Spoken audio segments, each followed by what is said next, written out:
আকস্মিক ভয়াবহ বন্যায় প্লাবিত 11 জেলা, এতে প্রাণহানি হয়েছে 18 জনের। বৃষ্টি কমে যাওয়ায় নামতে শুরু করেছে পানি, কিন্তু দেখা দিয়েছে খাবার ও পানির তীব্র সংকট।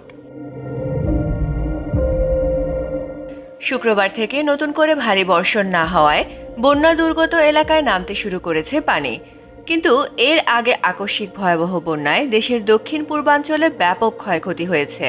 পানিবন্দী হয়ে পড়েছে লাখো মানুষ।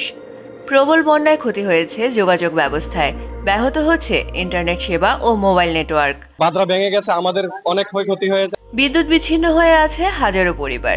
এত দুর্ভোগের মধ্যে সব থেকে প্রকট হয়ে উঠেছে বিশুদ্ধ পানি এবং শুকনো খাবার সংকট। বন্যা সবচেয়ে ভয়ঙ্কর রূপ ধারণ করেছে ফেনীতে।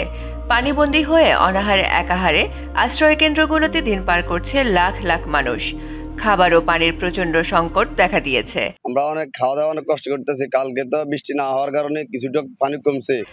সরকারি বেসরকারি বিভিন্ন সংস্থা ত্রাণ কার্য চালালেও তা নিতান্তই অপ্রতুল।